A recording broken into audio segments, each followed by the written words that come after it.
and it's live. There you go, Sean. All right, the game is just finished.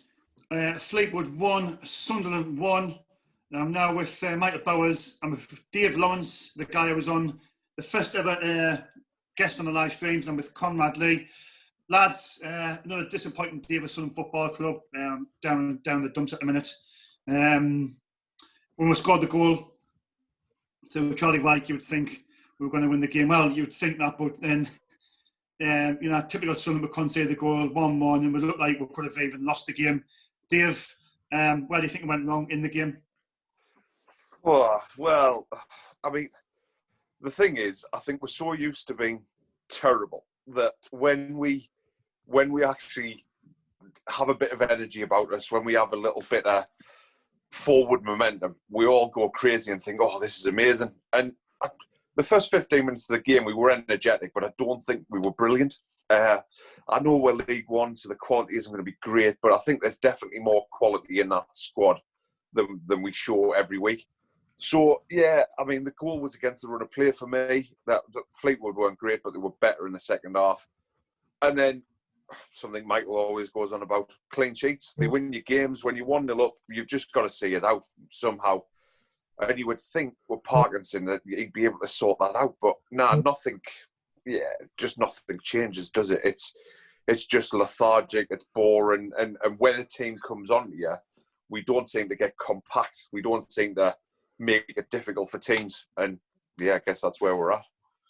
Michael Bowers, Sunderland sits currently in 7th position on 23 points, 7 points adrift off Hull City, 7th place. This size of this football club, that is not acceptable. Where do we go now, Michael Bowers? Okay, where do we go? Well, club statement, please. But we know what it's going to be. It'll be, but Phil Parkinson has the full backing of the Sunderland board going for the rest of the season. Well, prepare for a 4th season in League One then. Like Dave alluded to, I've constantly said all the time that if you don't keep clean sheets, it makes it 10 times harder to win games. That was the biggest thing for me that was keeping me Parky in until a couple of weeks ago, where I did think that the one thing Parkinson did somewhat improve now is that we had been a lot better defensively. But where's that gone the last 6? Here's a fun fact. Out of the last 7 league games, we've only kept 1 clean sheet, which was against the 10-man Gillingham side. Which tells you everything you need to know. Before those games, before the Pompey game in particular, we were keeping clean sheets for fun. Our defence was taking a lot of responsibility, and that in itself was what was winning us games. Where's that gone all of a sudden? People can go on about whether you think the squad's good enough. For me, that defence is definitely good enough to be keeping clean sheets on a regular basis. I'm not expecting every game, but I'm expecting it a bit more than what is happening at the moment. Parkinson, like I've said constantly, he's too reactive. It's his reactive management that bothers me more than the style of play.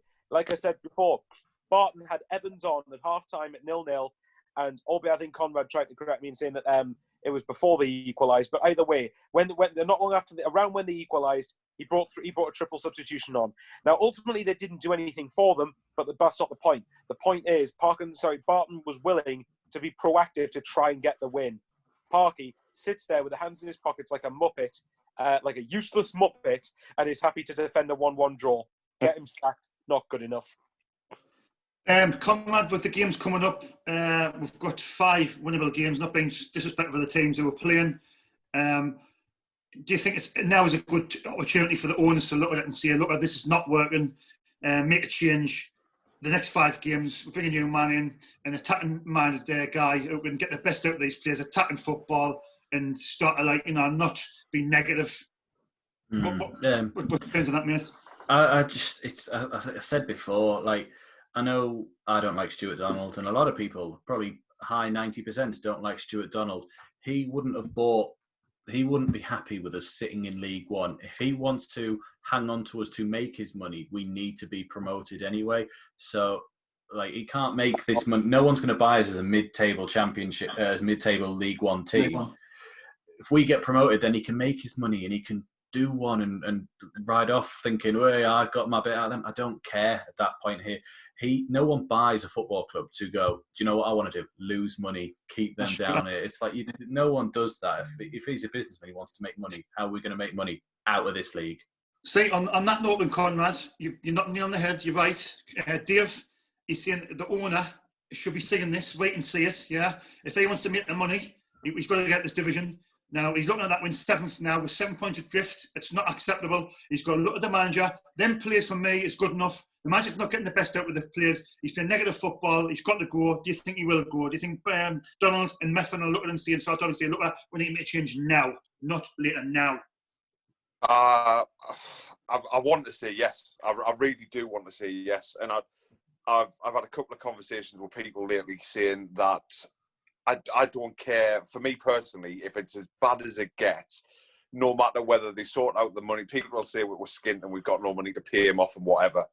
But ultimately, if there's new people coming into the club, or if it's just a blindsider, basically, ultimately, if the club's not doing anything, whoever's going to be in charge, new owners, same owner, whatever, it's bad for the club. So it eventually has to go. It's just a case of how stubborn people are going to be.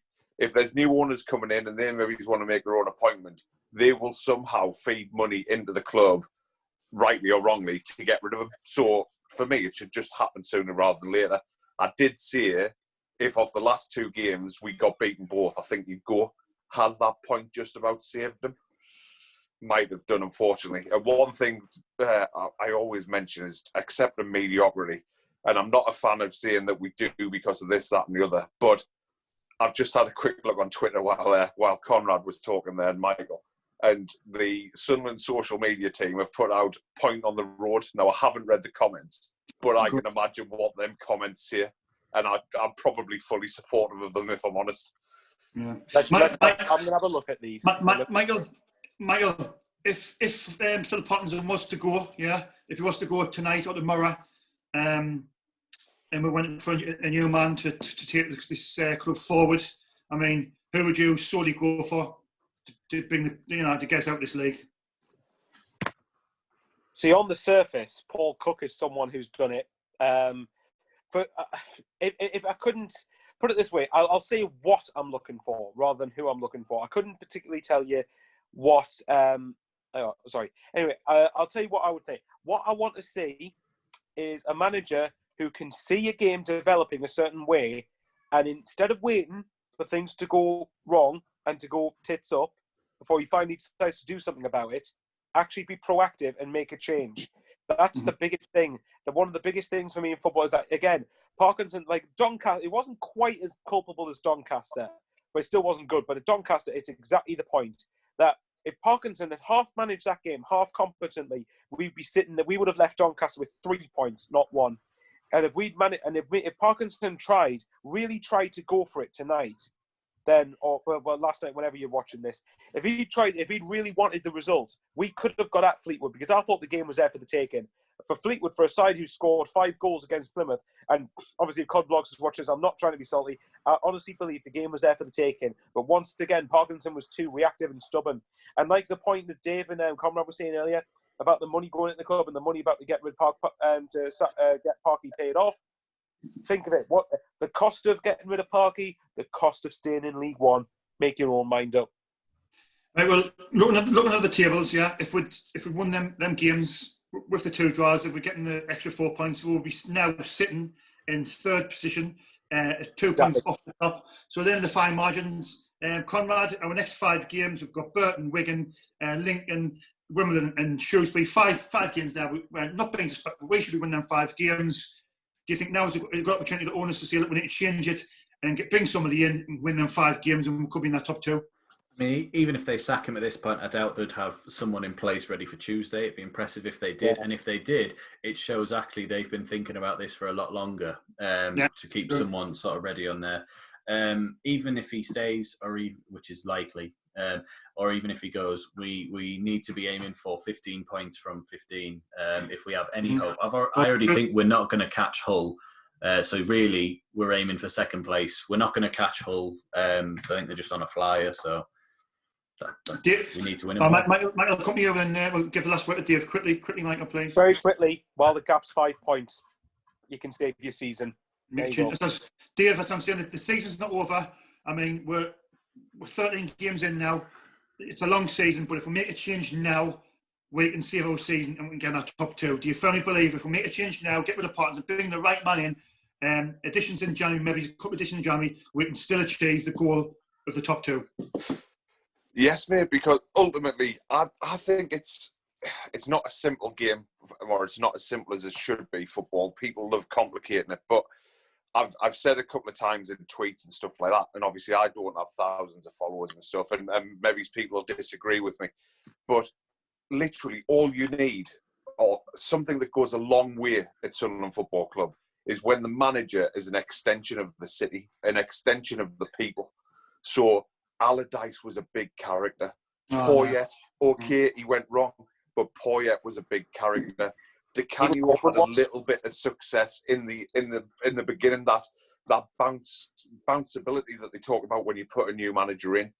All these guys had Roy Keane. You know, we were sitting second bottom in the Championship or First Division, and ended up winning the league.